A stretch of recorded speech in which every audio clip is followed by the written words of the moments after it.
됐어.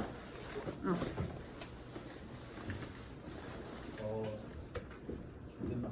안녕하세요. 저는 이제 두 번째 순서를 마쳤는데 저는 일단 처음에 준비한 게 이제 진영이가 머프 까는 법에 대한 설명했잖아요. 그렇죠? 저는 이제 머프가 뭔가, 그러니까 원래 이거부터 하는 게 맞는데 사실 제가 머프가 뭔가랑 이제 어떤 느낌인지 그런 걸 설명하는 파트거든요.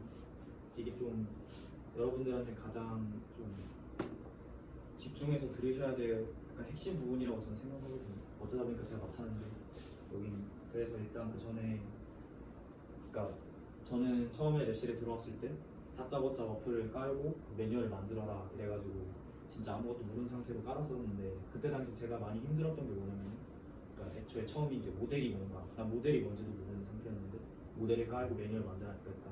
처음에 제가 어렸던 게 모델이 뭔가 그리고 뭐 재분석 자료, 분석 자료이 뭔가 예측은 뭔가 RCM, GCM 뭔가 그런 개념들이 많이 없었어가지고 그거에 대한 설명을 좀 앞에 추가를 했어요. 이걸 설명하고 그다음에 이제 그러니까 일반적인 제너럴한 특성에 대해서 설명하고 워프 그다음에 이제 워프의 스페시픽한 특성으로 넘어가도록 하겠습니다. 근데 그 IC 학생들은 이랑 태우는 이 자료를 갖고 했었지. 이거 누가 설명? 경민이가 했었나? 두 번 듣는 것도 괜찮아? 얼마나 걸리는데? 아니 금방 하려면 금방 하는데 태우는 안 들어도 돼. 아니야, 알 것 들어도 같은 시간 낭비 같으면. 일단 들어보고. 그게 들었던 사람은 사실은 우진이가 좀 많이 열심히 들어주면 좋겠고 IC 학생들이 이제 동영상으로 보고 계시는 태훈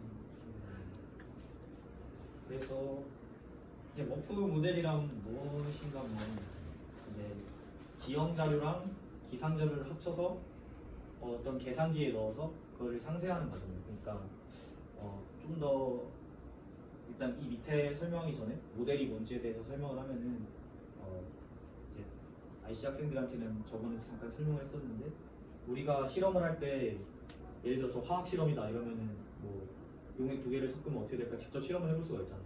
근데 예를 들어서 날씨 실험을 해보고 싶은데 그럼 우리가 직접 만들 수가 없잖아요. 우리 날씨 상태를 예를 들어서 뭐 울산에 비가 50mm 섞여 오면은 뭐 내년 여름에 온도는 어떻게 될까 이런 거는 우리가 직접 비를 조절할 수가 없으니까 그래서 모델의 역할이 뭐냐면은 안녕하세요.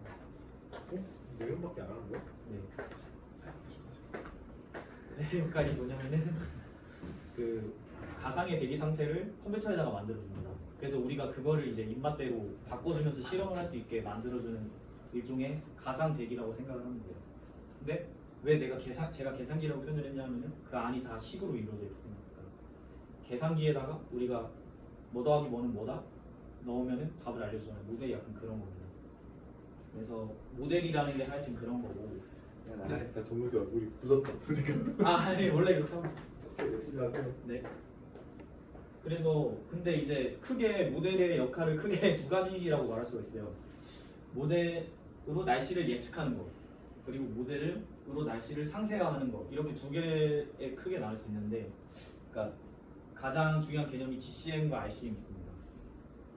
그래서 이제 GCM 같은 경우는 글로벌 서큘레이션 모델이라고 해서 전지구를 커버하는 도메인이고 RCM은 전지구 중에 조그만 부분을 커버하는 건데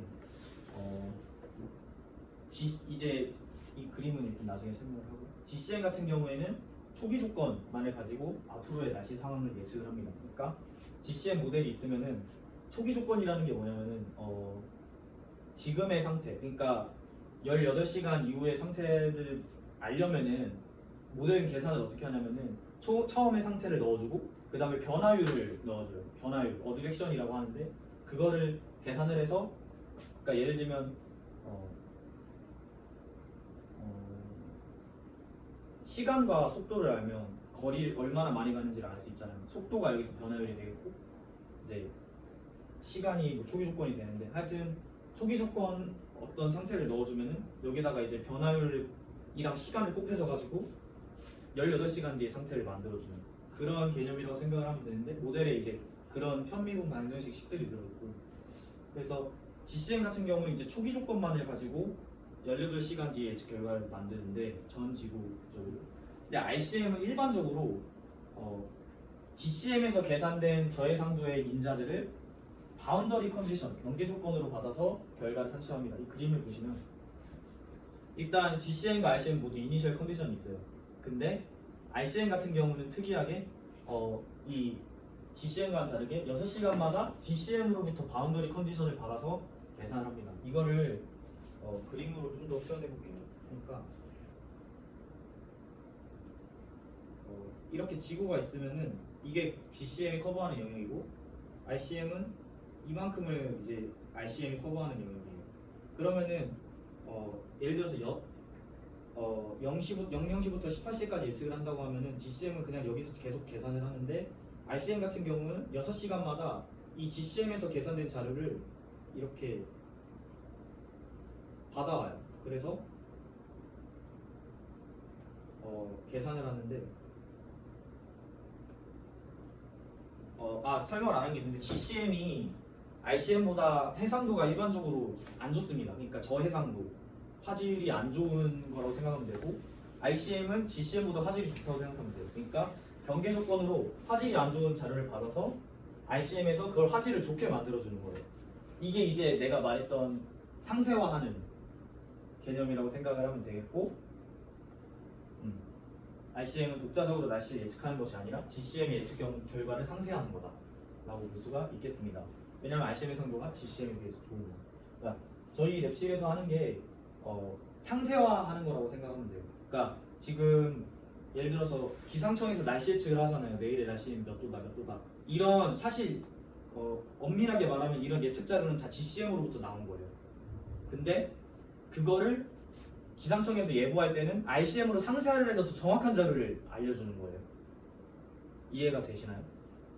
그러니까 기본적으로 날씨 예측, 그러니까 폴캐스트는 GCM에서 하고 그 폴캐스트된 자료가 이제 6시간, 12시간에도 계속 나올 거 아니에요. 그 폴캐스트 자료를 RCM이 바운더리 컨디션을 받아서 상세화한 다음에 그걸 가지고 좀 더 정확한 날씨 예보하는 겁니다. 그게 이제 가장 중요한 개념이에요. 저도 이거를 이제 처음에는 이해하기가 되게 힘들었는데 이거를 알아야 이제 왜 우리가 RCM을 돌리는지 이거에 대한 좀 이해가 쉽거든요. 그래서 왜 굳이 RCM을 쓰는가? 그러면 그냥 GCM 쓰면 되는데 날씨 예측을 할 때 일단 말했듯이 실시간으로 날씨 예측 결과를 이제 GCM에서 나온 예측 결과를 더 상세하게 정확하게 만들 수 있으니까 쓰는 거겠죠. 근데 이게 여기 가로에 써져 있는 말이 뭐냐면 만약에 GCM으로서부터 받은 날씨 예측 자료를 RCM으로 다시 돌려서 이제 화질이 좋게 만드는데 시간이 너무 오래 걸리면 예를 들어서 내일 날씨를 예측하는데 화질 좋게 만드는데 이틀 걸려요. 그 의미가 없잖아요. 그러니까 가정이 이제 상세하는데 시간이 빨리 걸린다고 치면은 RCM을 쓰는 게 유리하겠죠. 당연히. 이게 첫 번째 말이고 이제 두 번째 그래서 대부분의 기상 관련 기관 뭐 예를 들면 우리나라 기상청도 그렇고 뭐 이제 ECMWF 유럽 ECMWF나 미국의 엔스 렌카 이런 데서도 다 독자적으로 이걸 이제 오퍼레이셔널 시스템이라고 하는데 거기에는 항상 이제 GCM과 RCM이 세트로 묶여 있습니다. 네. 그 대표적으로 이제 우리나라에서 사용하고 있는 GCM과 RCM 시스템은 이제 GDAPS랑 LDAPS라고 해요. 그리고 RCM을 쓰는 두 번째 이유는 예측하기도 있지만 예측하기 위함에서도 있지만 근데 사실 이거는 GCM도 포함되긴 하는데 연구를 할 때 그러니까 예측은 이제 오퍼레이셔널하게 예측하는 거고 그 외에 우리 같은 사람들은 연구를 하기 위해서 RCM을 사용을 해요.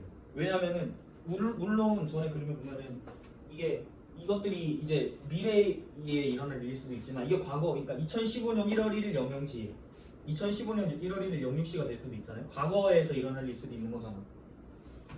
그러니까 실제 이건 아까 설명했는데 실제 대기 환경을 컴퓨터에 옮겨서 다양한 실험을 하기 위해서 과거 상황을 그러니까 이런 케이스 스터디도 가능한 거예요. 그리고 예를 들면은 뭐 1980년부터 2000년까지를 모델로 싹 돌려가지고 뭐 바꿔본다든지 그런 실험도 가능한 거예요.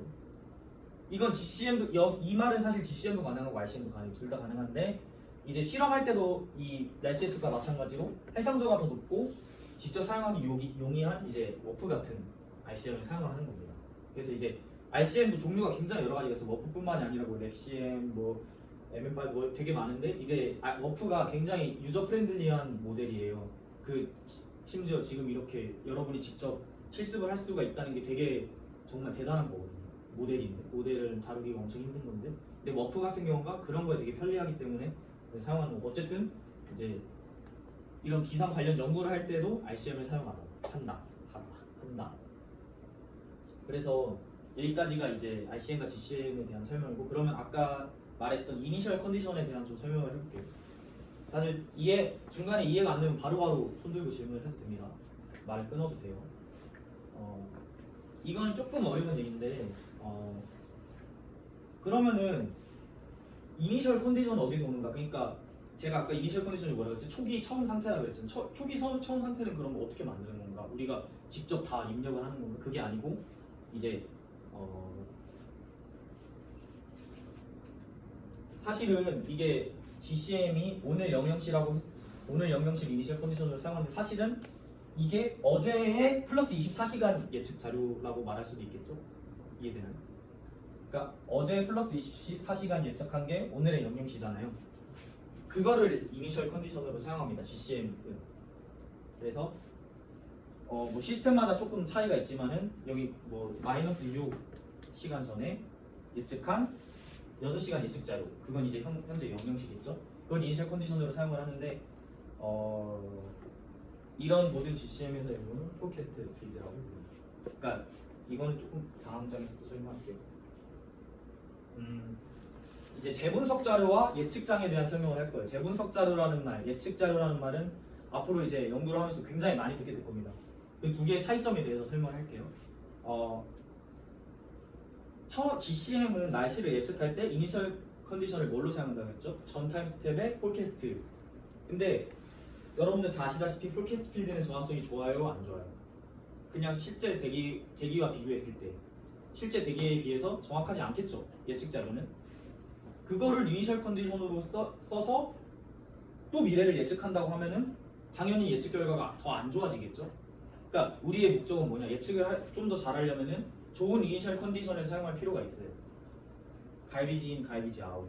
쓰레기를 넣으면 쓰레기가 나오니까.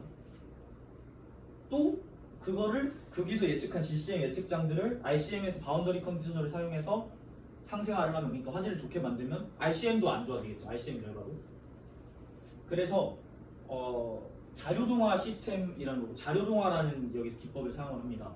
그러니까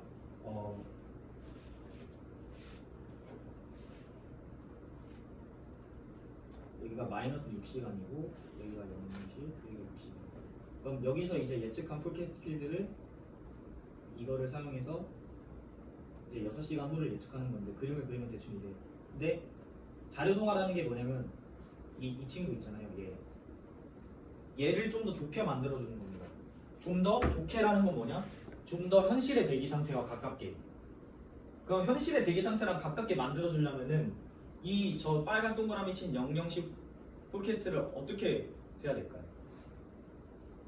관측 결과를 폴캐스트 필드에다가 넣어주면은, 그러니까 왜냐면 우리는 지금 현재에 있으니까 현재 상태, 그러니까 어제 마이너스 6시간에서 00시를 예측을 했어요. 그리고 오늘이 됐어.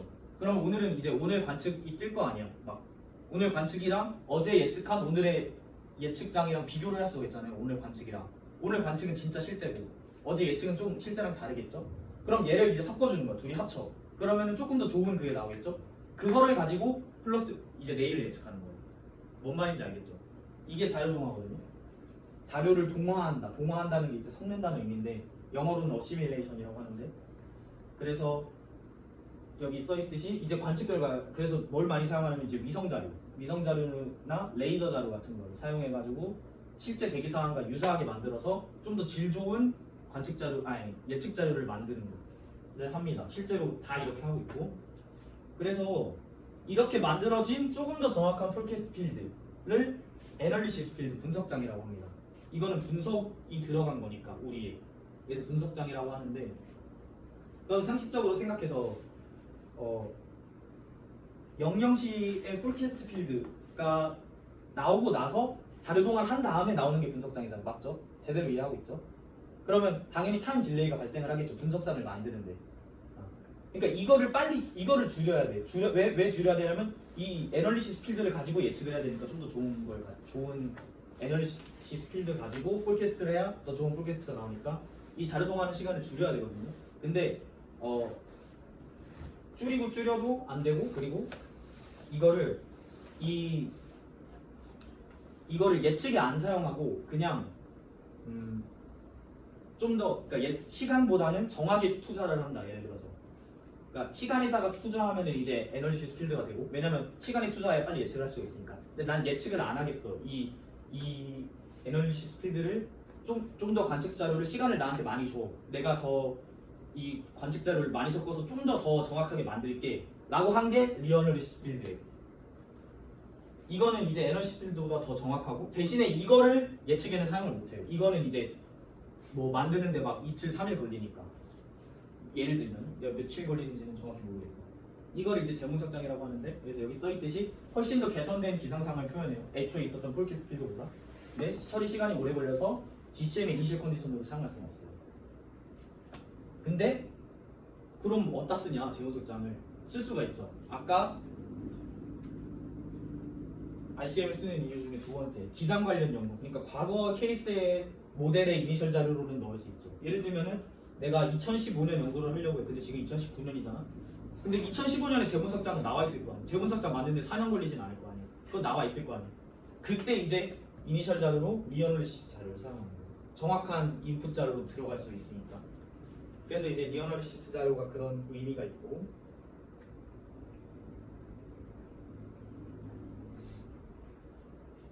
지금 네. 그리고 조금 더 설명을 하면은 무슨 일이세요? 지금 파일이 여기 있어가지고. 아, 네, 그냥 사용하시면 돼요. 네. 저희 랩실에서 사용했습니다. 하여튼 그렇고 그게 이제 첫 번째 리어널리시스의 존재 가치고, 두 번째는 여기다가 쓰진 않았는데 두 번째 존재 가치도 있습니다. 뭐냐면은 올산의 온도, 이거는 우리가 백엽산 온도계로 측정을 할 수가 있잖아요. 그렇죠? 근데 예를 들면은 500헥토파스칼의 지오 포텐셜 하이트, 이거 우리가 측정할 수 있습니까? 측정할 수가 없죠. 뭐 850헥토파스칼 볼티시티, 이건 우리가 진짜 그냥 내가 마음먹으면 측정할 수 있지. 라디오 존대를 띄워서. 근데 그것도 한 점밖에 안 되고. 근데 내가 원하는 건 전체 필드야. 일기도를 그려야 돼. 그럴 때 리어널리시스 자료를 사용을 해요. 그러니까 리어널리시스 자료도 엄밀하게 보면 실제 대기랑은 달라요. 다를 수밖에 없겠죠. 근데 그런 500헥토파스칼 지오 포텐셜 하이트 같은 거는 관측을 내가 쓰려고 해도 쓸 수가 없으니까 이제 논문 같은 데서도 거의 옵저베이션이라고 가정을 하고 리어널리시스 필드를 사용합니다. 이게 리어널리시스 필드의 두 번째 존재 가치예요. 그래서 뭐 예를 들어서 지금 제가 하고 있는 연구도 뭐 2016년 폭염의 뭐 기압 패턴 이런 걸 보고 있는데, 그런 걸 할 때 이제 재분석장으로 보죠. 그렇죠? 관측 자료가 없으니까. 그렇습니다. 네, 지금 그 관측 자료가 없으면 재분석장 만들 때 관측 자료를 못 쓰는 거 아니에요? 아, 그렇죠. 좋은 질문인데, 그래서 그 관측을 넣어주는 게 이제 자료동화잖아요. 자료동화를 할 때 넣어줄 수 있는 변수가 제한이 돼 있어요. 그러니까 뭐 말했듯이 관측 자료가 존재하는 것만 넣어줄 수가 있겠죠. 근데 그걸로 자료동화를 해서 넣은 걸로 다시 모델을 돌리면은 이제 모델에서만 나오는 변수들이 나오잖아요. 그것까지 포함한 게 이제 리어널리시스 데이터예요. 뭔 말인지. 그러니까 자료동화를 할 때 500헥토파스칼 지오 포텐셜 하이트를 넣어주는 건 아니지만, 그거를 넣어서 돌린 모델이 이제 리어널리시스 필드거든요. 자료동화라는 게 개념이 이제 관측을 이제 넣어주고 그렇게 하는 거거든요. 우리 손님이 많으시네. 좀 이해되나요? 이해가 좀 되나요? 저희 강의실 한번 보러 와서 사진만 좀 찍어요. 아, 네. 보시고 있어요.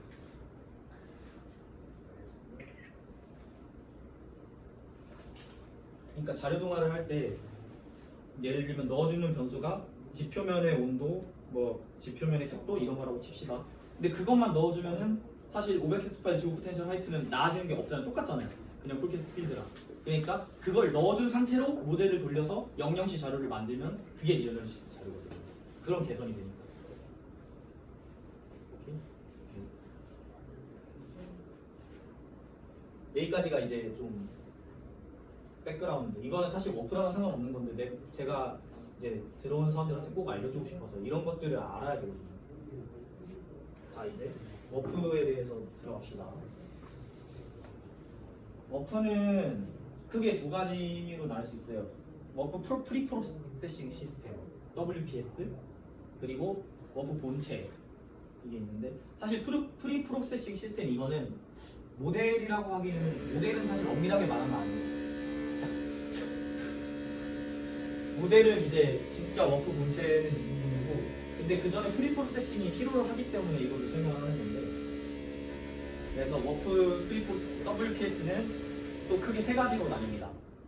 지오그리드, 언그리드, 맥그리드. 근데 이 부분은 이제 이 세 명은 조금 잘 알 테니까 우진이한테 설명하는 식으로 할게요. 그래서 지오그리드는 이제 처음에 우리가 RCM은 도메인을 결정을 해야 되잖아요. 그래서 도메인 결정하고 그 다음에 모델이라는 게 대기 상태만 모의하는 게 아니라 지형 같은 것도 되게 중요하니까 지형 데이터를 이제 모델 그리드로 변환을 해주는 거예요. 모델에서 쓸 수 있게 지형 데이터, 뭐 토양 사용, 랜드 유즈나 뭐 토포그래피나 뭐 경사도 뭐 이런 것들을 이제 우리가 처음에 워프를 쓸 때는 이런 것들이 모델에서 사용하는 형식에 맞지가 않거든요. 그걸 이제 모델에서 사용할 수 있게 변환해 주는 거죠. 지오 뭔가 지형에 관련된 것 같은 느낌. 지형에 관련된 거고 언그립은 기상 자료를 이제 지오그리드랑 비슷하게 그러니까 인코딩 한다고 생각하면 돼요. 그 동영상도 예를 들면 옛날에 우리 막 MP3 같은 거나 전자사전 쓸 때 막 AVI 같은 거 잘 안 들어가서 막 인코딩하고 그랬잖아요. 그런 것처럼 워프가 읽을 수 있는 형식으로 이 그립 데이터를 바꿔주는. 그럼 그립 데이터가 뭐냐? 그러니까 전 세계 기상기구 WMO에서 정한 기상 자료는 무조건 이렇게 만들어라 하고 정해진 그런 형식이 있어요. 전 세계적으로 통일된 게 그립 데이터인데 그래서 대부분의 이제 아까 말했던 바운더리 데이터나 이니셜 데이터 같은 거는 그립 데이터로 나와요. 우리한테 제공을 할 때. 근데 이거를 워프에서 읽을 수 있게 편하게 바꿔주는 과정이 이제 언그립 과정이고 맥그리드는 이 두 개를 합치는 겁니다. 간단하게 말하면 지형이랑 기상 정보를 합쳐주는 과정. 이게 맥그리드. 그래서 이제 그 WPS를 하려면은 이런 옵션을 설정해 주는 게 필요한데 이거 같이 해봐야 되는데 지금 컴퓨터로 할 수 있죠 나도.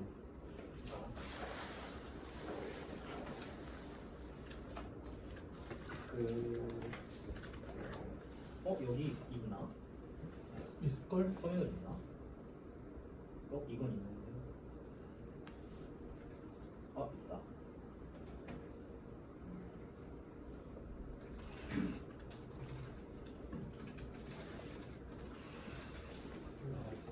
좀 많이 걸릴 것 같은데 저거. 여기에 이제 워프 아무 폴더나 들어가서 WPS에 들어가면은 이런 식으로 나와요, 맞죠? 다들 여기까지 들어올 수 있죠? WPS 폴더에 들어오는 거예요. 우진이가 다 되면 말해주면 될 것 같아요. 워프를 안 깔았구나, 우진이는. 참, 워프 안 깔았지 아직. 안 깔아. 그러면은 이 경로로 들어올래? DHUN 워프 3.9.1 WPS. 들어가자. 응. 여기서 이거 들어가. 이게 들어간 거 같지? 저 복장이? 난 다운이 덜 됐나 봐. 하다가 지금 하는 게 나도 근데 그럼 너도 내 경로로 들어올래?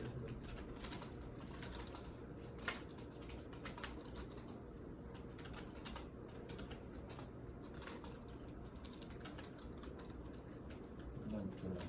오케이. 그러면은 이제 네임리스트라는 여기 이제 namelist.wps라는 문서가 있는데 이제 워프를 구동하려면 이게 굉장히 설정이 필요한 타입인데 이걸 한번 우리가 설정을 해볼게요.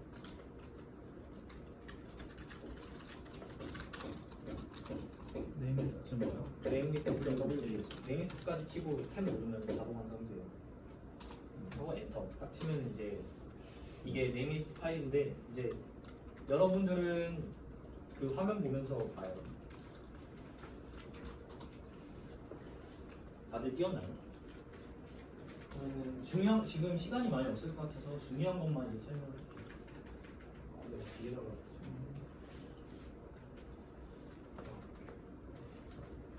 들어왔으면 이제 거기 화면에 보면은 맥스 돔이라는 게 보여요. 맞죠?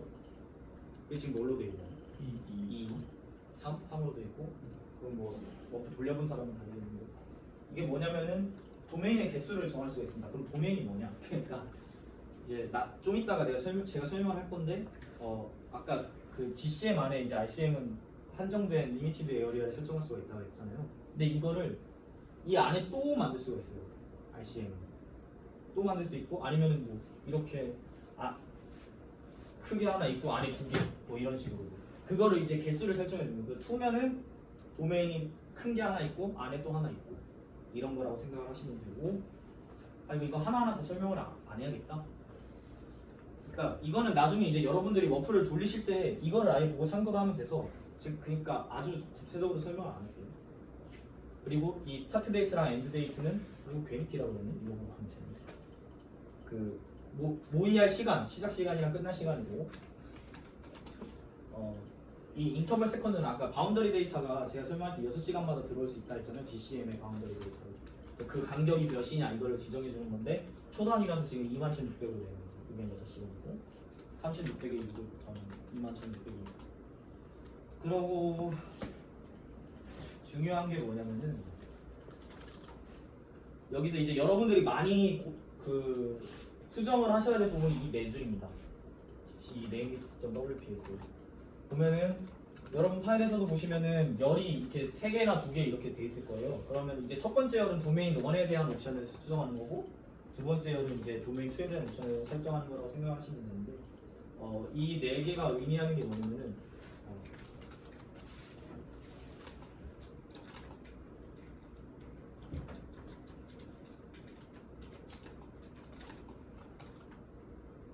이제 도메인을 여러 개 쓴다고 가정을 할 때 아니 여러 개가 아니어도 되겠다. 그냥 이게 지구고 도메인을 내가 여기다가 한다고 했을 때 이 도메인을 우리가 마우스로 막 이렇게 드래그해서 설정을 하는 게 아니라 워프 같은 경우는 이렇게 일일이 다 좌표를 입력을 해요. 그래서 뭐 예를 들어서 도메인이 이렇게 2개다 하면은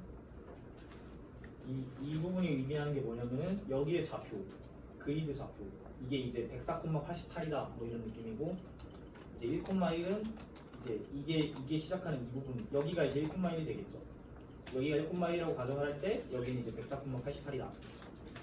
그래서 이제 도메인 위치를 설정해 주는 부분입니다. 이게 그리고 이 2개가 그리고 이 밑에 2개 부분은 이 도메인의 크기를 결정해요. 크기를 결정하는 게 2가지 팩터가 있는데 하나는 이 그리드의 크기 이게 사실은 제가 이렇게 그랬지만 모델은 이렇게 그리드 격자를 사용해서 모의를 하거든요. 이게 수많은 그리드가 있어가지고 이 그리드별로 이제 계산을 합니다. 모델이라는 게 기본적으로. 근데 그럼 이 도메인의 크기를 결정할 수 있는 2가지 팩터는 첫 번째는 이 한 격자의 크기, 그러니까 이 간격, 뭐 2km, 여기가 2km. 이게 첫 번째 팩터가 될 수 있겠고, 두 번째는 이 그리드의 개수. 그러니까 그리드의 개수가 많으면 도메인이 커지고 그리드의 크기가 커지면 또 도메인이 커지겠죠. 그래서 이 부분 같은 경우는 이제 그리드의 개수를 정해주는 거예요. 첫 번째 도메인은 이게 여기에서 이제 네모 상자가 작은 게 220개 있다. 여기도 220개 있다. 이런 뜻입니다. 그래서 만약에 이 작은 그리드 하나가 2kg 곱하기 2kg다. 이러면 이 도메인의 전체 크기는 440kg 곱하기 440kg죠. 오케이. 그리고 네. 너무 높다. 이거 2개가 이제 방금 설명했던 XY 격자의 크기인데 사실은 이게 중요해요. 그 크기도 물론 도메인 개수도 그리드의 개수도 중요하지만 그리드의 크기가 중요한 게 왜냐면은 이 그리드의 크기라는 게 다시 말하면 아까 말했던 화질이거든요. 얼마나 고해상도냐 저해상도냐 해상도를 결정해주는 파트입니다. 그래서 만약에 해상도 내가 보통은 이래요. 실험을 할 때 뭐 커버하고 싶은 영역이 정해져 있거든요. 예를 들어서 나는 한반도를 커버하고 싶다 영역을. 그럼 일단 도메인 크기는 무조건 한반도로 정해져 있어. 근데 여기서 이제 내가 설정하는 거가 해상도거든요. 그 다음에 예를 들어서 5km로 나는 한반도를 모의한다. 이러면은 5km짜리가 예를 들어서 100개. 이런데 내가 이걸 5km가 아니라 좀 더 고해상도로 1km로 모의하고 싶다. 그러면은 1km짜리 500개가 있어야겠죠. 2,500개. 아 2,500개인가? 아, 네 그렇죠. 2D로 봤을 때 그렇죠, 그렇죠. 그래서 보통은 웬만하면 실험을 할 때 다 영역을 결정해놓고 하기 때문에 이 도메인 아니 그 해상도를 설정하는 게 매우 중요합니다. 아, 왜 중요하냐면 참 이 얘기를 안 했네. 해상도라는 게 결국에는 컴퓨터 리소스랑 연관이 되거든요. 내가 왜 이 자꾸 한반도 이 얘기를 했냐면은 똑같은 영역을 모의할 때 내가 고해상도로 모의하려면은 그리드 개수가 제곱배로 늘어져요. 아까 태호가 말했듯이 500개가 아니라 2,500개라고 말했듯이 두 배가 아니라 4배의 리소스가 필요합니다. 해상도를 2배로 올리면 똑같은 도메인이라고 가정을 했을 때. 그래서 이 해상도를 결정하는 게 중요해요. 이게 이 득과 실이 있거든요. 해상도가 좋으면 좀 더 정확한 결과가 나오지만 대신 계산 시간이 오래 걸리고 그런 게 있어서 여러분이 이제 만약에 모의를 하려면은 이걸 결정하는 게 되게 중요하겠죠. 그래서 보통 어떻게 하냐? 교수님한테 물어봅니다. 여쭤봅니다. 교수님 해상도는 어떻게 할까요? 이렇게. 해상도는 몇 킬로 정도가 좋겠습니까? 이렇게. 그러고 이 밑에 이제 렌롱 이런 게 써 있는 거는 이제 도메인 중심의 위경도를 설정하는 건데 아까 이제 이 큰 도메인 있잖아요. 그러니까 이 도메인의 위치는 여기 몇 콤마 몇으로 결정하는데 여기 무조건 1,1이거든요. 그러면은 선생님 그러면은 이거의 위치는 어떻게 결정하나요? 그러면 그 말이 이제 여기서 결정이 되겠죠. 렐롱 이 도메인 중심의 렐롱을 설정해 주는 거고 이것도 이제 도메인 어떻게 설정하냐 이것도 교수님한테 말하면 됩니다. 교수님이 제 때는 이제 교수님이 다 설정을 해주셨어요. 이제 제가 대충 해서 이 정도가 모의가 좋을 것 같다 하고 교수님한테 갖다 드리면 아 도영아 너무 좀 왼쪽으로 간 것 같은데 오른쪽으로 좀 이동하는 게 어떻겠냐면서 이제 교수님이 막 옮겨주시고 그랬는데 요새도 그렇게 해주실지는 모르겠네요. 너무 바빠가지고 그랬던 기억이 나네요. 그렇고 나머지는 중요하지 않으니까 넘어가는 게 좋을 것 같은데. 슈루렛은 네? 슈루렛은 추루? 트루렛. 아 트루렛이요. 아 이거가 사실 저는 넘어가고 싶은 설명이었는데 이게 조금 복잡합니다. 그러니까 워프가 모의할 때 기본적으로 지구를 어떻게 모의하지? 그 막 램버트나 혹시 그런 거 알죠? 지도 투사법 같은데 램버트 컴포멀이나 메르카토스? 뭐였지? 저기 아 네. 그렇죠. 하여튼 메르카토 그렇죠. 그런 게 있는데 여기에는 이제 이런 투사법에 따라서 트루 레티튜드라는 게 존재를 해요. 그게 이제 조금 복잡한 내용인데 자세한 건 이제 교수님의 수치의 수업을 들으면 알 수 있는데 하여튼 이건 제가 나중에 따로 찾아보면 돼요. 이 투영법마다 트루렛이 존재를 하고 그게 어느 지역을 모의하느냐에 따라서 트루렛이 달라요. 그런 게 있는데 이제 조금 복잡한 내용이라서 지금 넘어가는 좋은 질문이었습니다. 그래서 아니 그러면은 이걸 내가 제대로 했는지 메모장으로 솔직히 이렇게 끄적끄적 했는데 이게 제대로 됐는지 안 됐는지 확인할 수가 있어야 될 거 아니에요. 이렇게 해서 모델 모의했는데 갑자기 막 나는 한반도 모의하려고 했는데 막 아프리카 뭐 이럴 수도 있으니까 그래서 이 플롯 그리드라는 유틸리티가 워프의 기본으로 내장이 되어 있습니다. 그래서 일단 네임리스트.wps만 수정을 하면은 플롯 그리드로 그려볼 수가 있어요. 이게 그 예시인데 이거는 지금 도메인이 몇 개 있는 거죠?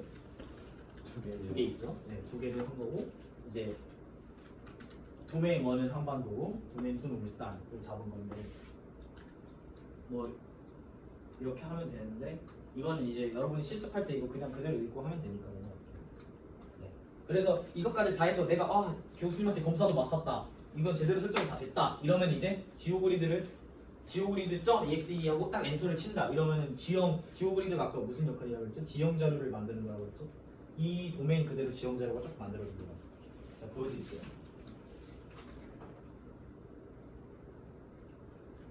여기에서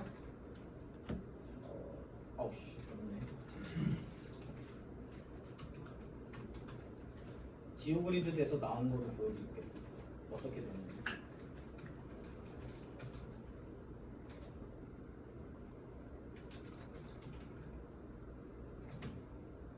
와우, 이거 켜야 되는데 디스플레이 그걸 안 깔았구나. 죄송합니다. 못 보여드릴 것 같네요. 까비. 그리고 넥스트인이라는 개념이 있는데 이것도 설명을 해야 되는데 그러니까 쉽게 설명을 할게요. 아까 도메인을 넥스 도메인을 2개, 3개 설정할 수 있다고 했죠. 왜 도메인을 뭐하러 6개를 하냐? 예를 들어서 내가 울산을 모의하고 싶으면은 그냥 울산에만 조그맣게 이렇게 하면 되지. 왜 아까 굳이 플로그리드 할 때 그런 것처럼 왜 도메인 1은 이렇게 하고 그 다음에 도메인 2는 이렇게 했냐 이런 질문이 나올 수가 있어요. 왜 그렇게 하냐? 왜 네스팅이라는 것 때문에 그런데 이걸 그러니까 이게 지금 도메인 1, 도메인 안 보이지 말았어요. 이게 도메인 1, 이게 도메인 2, 이게 도메인 3라고 하면은 아까 말했듯이 RCM은 GCM의 경계 조건을 이렇게 받아와요. 다 이 경계에서 받아와서 이제 경계로부터 받은 저하질의 자료들을 이 안에서부터는 고화질로 이렇게 모의를 하고 하는 건데, 만약에 우리가 네스팅 시스템을 이용해가지고 여기 안에다가 도메인을 하나 더 만들었다. 그러면은 이제 기본적으로 네스팅은 안으로 들어갈수록 고해상도를 쓰거든요. 그러면은 여기는 더 좋은, 여기에 비해서 여기가 더 고해상도니까 이 경계 자료로 받는 거예요. 똑같이 GCM이 RCM을 마치 받는 것처럼 저해상도의 그런 모의된 RCM 결과를 여기서 좀 더 고해상도로 받고, 그 다음에 여기서도 여기부터 또 더 고해상도로 받고, 그렇게 해서 내 타겟 지역을 모의를 하는 건데, 이게 왜 그러냐면은 경계 조건 자료를 받을 때 경계 자료랑 안에서 모의하려고 하는 이 모의 대상이랑, 예를 들어서 지금 이 안에 없고 큰 하나 도메인이라고 생각해봐요. 그리고 여기가 GCM 자료 들어오는 데고, 근데 여기가 예를 들어서 GCM 자료 해상도가 25kg야. 근데 나는 여기 1kg로 했어. 그럼 25배 차이가 나잖아요, 해상도가. 근데 그러면은 모의를 할 때 잘 안 돼요. 해상도 차이가 어느 정도 조금 덜 나야 돼요. 바운더리 컨디션으로 들어오는 자료들이. 어느 정도? 보통은 5분의 1? 아니다, 잠깐만. 내가 0.25 해상도로 5분의 1? 5분의 1 정도 돼요. 3분의 1에서 5분의 1 정도 잡아요. 경계 조건과 그 차이를. 그래서 여기는 지금 뭘로 했죠? 3분의 1로 했네. 45, 15 이렇게. 그러니까 기본적으로 제공되는 GCM 자료들이 일반적으로는 거의 100kg 정도 돼요. 100kg가 있고, 좋은 거는 이제 0.25kg짜리 GCM 바운더리 데이터도 있고, 이제 좀 안 좋은 건 250kg 해상도짜리도 있고. 그런 거는 이제 그러면은 첫 번째 도메인 해상도를 예를 들어서 250kg라고 하면 50kg나 뭐 80kg 이 정도로 하고 점점 내려와야겠죠. 그 말이 이 말이고.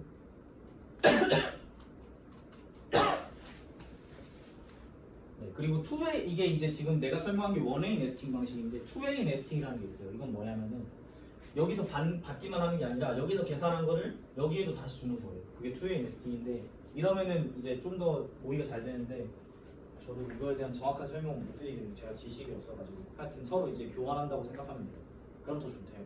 그게 2웨이 네스팅이에요. 그 다음에 언그립은 아까 말했듯이 기상자료 해상도가 아니라 형식을 워프가 읽기 편하게 바꿔주는 거예요. 그래서 모델의 도메인이랑 상관이 없겠죠. 왜냐면 그냥 파일의 형식을 그립에서 이제 워프가 이렇게 읽기 쉽게 바꿔주는, 그냥 확장자를 바꿔주는 그런 거니까. 그래서 저는 상관이 없고, 저 그립 데이터는 이제 별의별 변수가 다 들어있거든요. 뭐 진짜 필요 없는 거예요. 근데 워프는 그렇게까지 필요 없고 UVTQ가 기본적으로 필요하고, 그렇기 때문에 그걸 이제 바꿔주는 거고. 근데 그립 데이터도 형식만 같지 기관마다 조금씩 달라요. 어떤 코드라든지 안에 들어있는 변수의 이름이나 그런 게 다 다르겠죠. 일본에서 만든 거랑 유럽에서 다른 거랑 다 통일하면 좋겠지만 달라요. 그래서 그거를 어떻게 맞춰주냐 하면은 워프 이제 WPS 폴더 안에 V테이블이라는 게 있어요. 여기 V테이블 폴더에 들어가면은 보여드릴게요.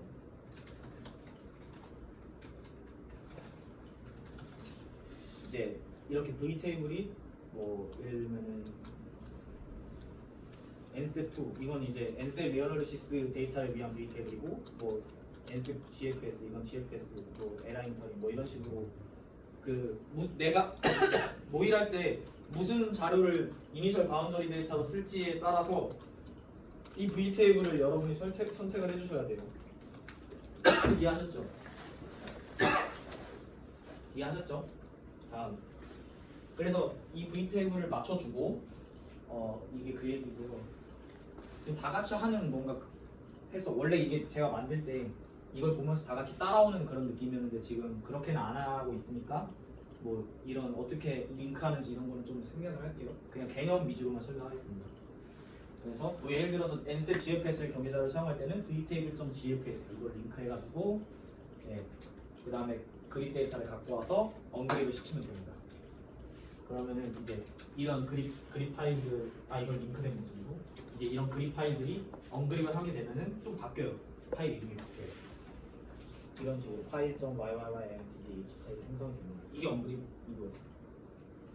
마지막으로 맥그리드는 이제 우리가 지금 지오그리드도 했고 언그립도 했잖아요. 이걸 합치는 거예요. 그래서 아무것도 할 게 없습니다. 그냥 맥그리드 이거 다 했으면 맥그리드.exe 하면 그냥 돼요. 지금 맥그리드예요.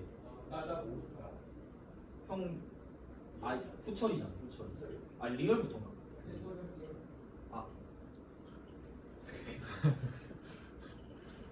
이제 맥그리드를 하면은 이제 그냥 맥그리드는 그냥 딱 엔터만 치면 바로 이렇게 됩니다.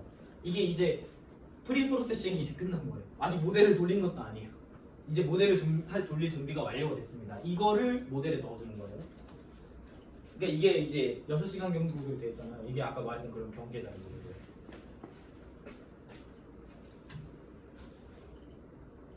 이제 여기 이거 매뉴얼이라서 써놨는데 혹시 더 필요하면 이런 데 들어가 보면 됩니다. 이것도 내가 하는 거였나? 내가 하는 거 같은데 이거는 오케이.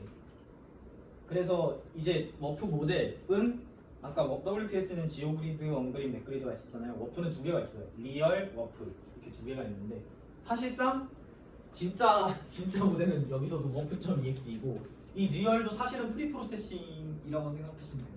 이게 리얼도 아까 맥그리드 이게 그 경계 자료들이 쭉 나왔잖아요. 이거를 합쳐주는 거라고 생각하면 돼요. 이 리얼.exe를 돌리면은 이제 이거는 사실 신경 안 써도 돼요. 이 2개의 파일이 나오거든요. 이제 워프 인풋이 이니셜 컨디션 나오고 워프 바디가 워프 바운더리가 이제 바운더리 이 2개 파일이 필요해요. 워프.exe를 돌리려면 이걸 만들어주는 게 리얼이고 이제 이걸 사용해서 적분을 하는 게 워프.exe입니다. 그래서 워프를 돌리려면 또 네임리스트를 또 해야 되는데 WPS랑 다 비슷한데 중요한 게 뭐냐면은 이건 다 사실 중요한 게 아니고 리스타트 런이라는 게 있는데 이거는 이제 돌리다가 만약에 정전이 일어났어요. 그러면은 다시 처음부터 돌리지 않게 방지하기 위한 이제 중간중간에 파일을 만들어주는 시스템이고 별로 중요한 건 아닌데 말해줘야 될 것 같아서 이런 기능이 있습니다. 제일 중요한 게 뭐냐면 타임스텝이에요. 타임스텝이라는 게 뭐냐면은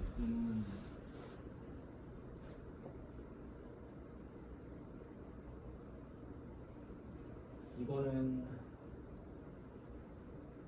그러니까 그림을 그려야겠다.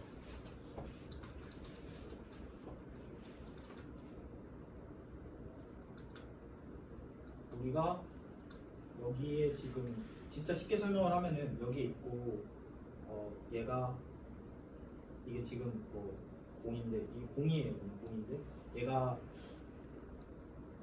이쪽 방향으로 뭐 3km/s 하는 이 변화율이 있다고 할 때 이 변화율이 시간마다 어떻게 설명하지? 그러니까 10초 뒤에 얘의 위치를 계산할 수 있는 방법이 2가지가 있습니다. 첫 번째는 여기다 10초를 곱하는 거예요. 그러면은 10초 뒤에 여기 있겠죠? 이게 30km 맞죠? 네. 이게 첫 번째 방법이고 두 번째 방법은 1초마다 계산을 하는 거예요. 그러면 1초 뒤에 여기 있고 1초 뒤에 얘의 변화를 알면은 또 1초 뒤에 얘가 올라갈지 알고 또 1초 뒤에 얘가 올라갈지 알고 이렇게 갈 수도 있겠죠. 그러니까 변화율이 맨날 바뀐다고 치면은 맞죠? 1초마다 이렇게 계산하는 거. 그러니까 이게 타임스텝이에요. 좀 이해되려나?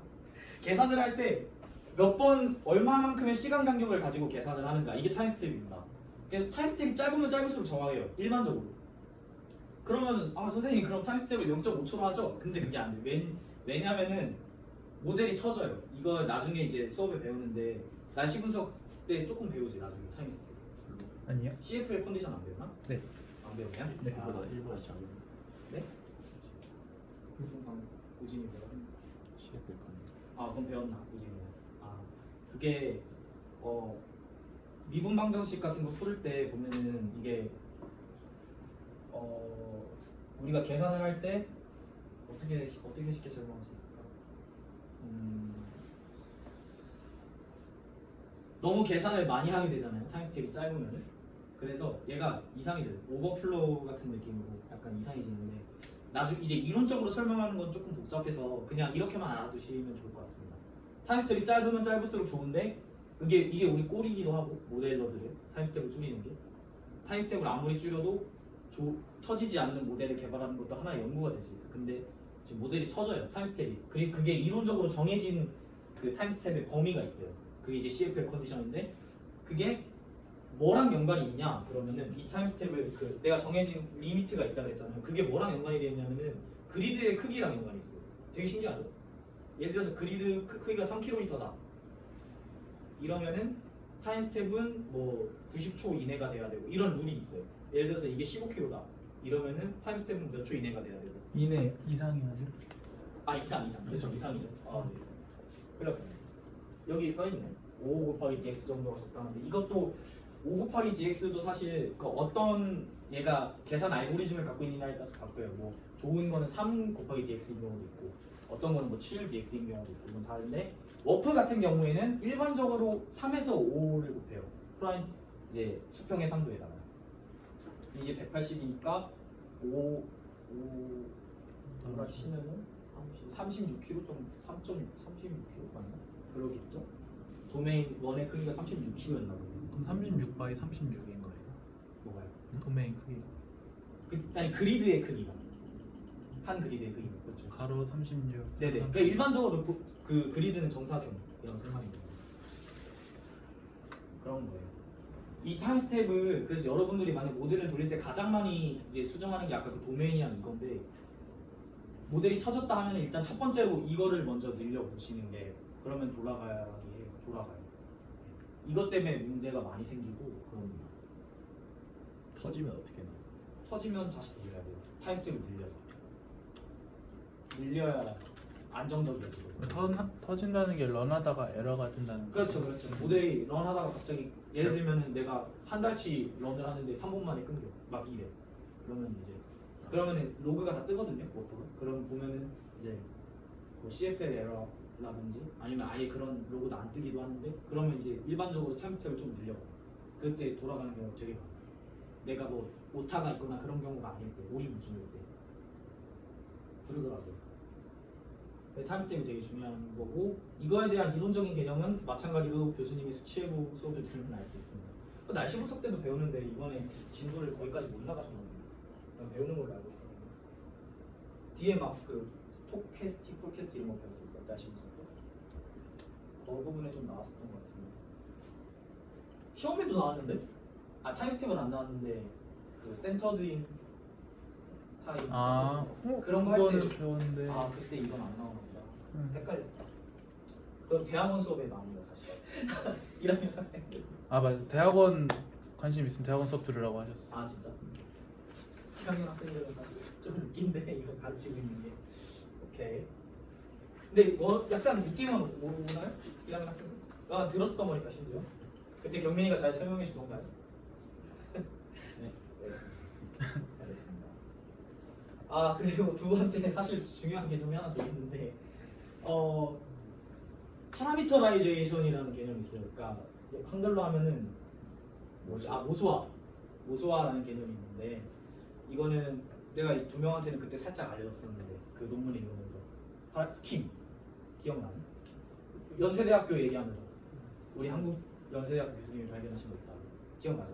그건데 그러니까 사실 모델이 아무리 좋아도 막 1km인데 1km면은 사실 여기서 기숙사까지잖아요. 그러면 그 안에 있는 기상현상이 같게 모이된다는 건데 그 안에서도 다른 일들이 막 일어나요. 그 굉장히 미세하고 그리드상으로는 표현할 수 없는 그런 것들이 일어나기도 하고 또 그런 것들이 라지 스케일 필드에 영향을 주기도 한단 말이죠. 대표적으로는 뭐 컨벡션이나 뭐 레디에이션 같은 거가 있는데 그럼 그런 걸 어떻게 하냐라고 하면은 모수화라는 걸 합니다. 이것도 진짜 어려운 개념인데 저도 아직 잘 모르는데 여기서 어떻게 설명을 할 거냐면요. 그러니까 옵션이라고 생각하면 돼요. 예를 들면은 내가 게임을 하는데 한 손검 있고 두 손검 있고 활 쓸 수 있고 뭐 방패도 들 수 있고 이런 것처럼 워프 모델을 할 때 우리가 옵션을 선택할 수가 있어요. 예를 들면은 와우 여기 있네요. 인글씨도 몰랐네. 그러니까 이 위에 있는 내용이 내가 아까 말로 설명한 내용이고 대표적으로 이제 스킴 파라미터라이제이션에 들어가는 게 이제 마이크로 피직스, 레디에이션, 랜드 서페이스, 뭐 큐뮬러스 이런 게 있는데 이런 것들이 여기 보면은 예를 들면은 이걸 봅시다. 플래네터리 바운더리 레이어 스킨 이 옵션이 있는데 여기 YSU라고 돼 있잖아요. 이게 한 가지 옵션이에요. 근데 뭐 이거 말고도 뭐 다른 뭐 예를 들면 뭐 DH윤 스킨 이런 것도 있고 되게 수도 없이 많아. 이걸 개발하는 것도 하나의 연구인데 이제 그 개발되어 있는 어떤 스킨 같은 것들이 있어요. 그 스킨들마다 다 그러니까 이걸 스킨이라고 하는데 파라미터라이제이션을 하는 이런 옵션들을 스킨이라고 하는데 영어로 굉장히 여러 가지가 있어요. WSM 이걸로 설명하는 게 편해요. WSM3가 있고 WSM6가 있고 뭐 하여튼 여러 가지가 있거든요. WDM도 있고 뭐 그것 중에서 선택을 하는 거예요. 이거를 뭘로 선택했느냐에 따라서 모의되는 결과가 천차만별이에요. 예를 들면 이게 그때도 내가 이 ISE 학생들한테 설명해줬었는데 WSM3 같은 거는 뭐냐면 대기 중에 존재하는 수정이 종류가 3가지다라고 가정하는 거고 WSM6는 6가지다라고 가정하는 거고 뭐 RITMG 같은 경우는 뭐 이제 들어오는 쇼데이브 레디에이션 같은 게 이제 들어올 때 그것들이 흡수율이나 반수율 어떻게 되는지 그거를 다 이제 그런 걸 일일이 다 결정해주는 옵션이라고 생각하면 되고 이거 옵션을 어떻게 바꿨을 때 모의가 더 잘 된다 이게 연구예요. 예를 들면 진영이가 지금 하고 있는 게 그런 거예요. 예를 들면 진영이가 지금 하고 있는 연구가 뭐냐면은 이 WSM3 이 마이크로 피직스 스킴을 뭘로 바꿨을 때 태풍이 더 잘 경로가 정확한가 이게 연구예요. 그러니까 이런 것처럼 되게 중요한 프로세스고 그래서 그러면은 뭘 선택해야 되냐? 내가 연구를 하고 싶고 지금 당신들이 이제 숙제로 워프를 모의해야 되거든요. 그럼 뭘 선택해야 되냐? 기본적으로는 일단 첫 번째는 교수님한테 물어본다. 이게 첫 번째고 두 번째는 선행 연구들을 찾아보는 게 많아요. 그러니까 선행 연구에서 어떤 스킴을 사용했는지. 그러니까 이게 이제 그냥 대체로 가장 제대로 하려면은 이 모든 스킴을 다 이해해서 얘는 어떤 사이언스한 방법을 이용해서 계산하는구나. 그럼 내 연구에는 이게 좋겠구나 하고 선택하는 게 맞는데 솔직히 다 이해 못하거든요. 난 이해 못했거든요. 그래서 선행 연구를 살펴보는 게 제일 좋습니다. 저도 잘 몰라요. 뭐가 뭐에 좋은지 그냥 대충만 아는 거지. 그렇습니다. 피직스 스킴이라는 굉장히 중요한 파트가 있어요. 모든 수치 모델에 다 들어가 있어요. 이거는.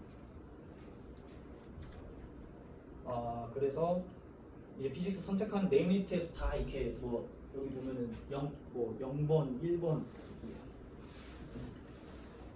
이거 보지 마. 이거 이게 MP 피직스가 아까 말했던 마이크로 피직스 스킴이거든요. 그럼 이거 8번 딱 내가 여기 8번이라 쓰면 톰슨이고 뭐 1번이라 쓰면 WSM이고 이렇게 바꿔주는 겁니다. 설정을 한성검도 두고 양성검도 듯이 그렇고 나머지는 이제 설정도 다 했다. 그럼 이제 리얼은 아까 말했죠. 이것도 거의 프리 프로세싱이라고. 워프 인풋, 워프 바운더리 파일이 생기는 거고. 그렇습니다. 이제 이것까지 다 만든 다음에 워프.exe를 실행을 하면은 모델을 돌릴 수가 있습니다.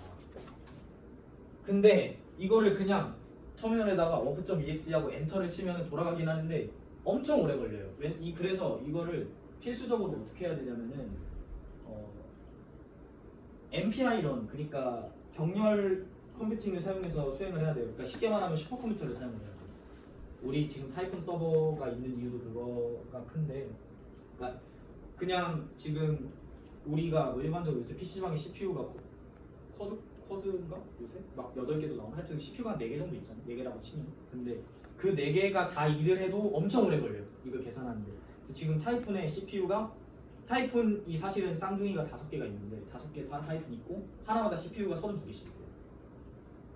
근데 보통 이거 모의할 때 어떻게 하냐면은 노드 2개를 쓴다 이러면은 CPU 64개를 쓰는 거예요. 계산할 때.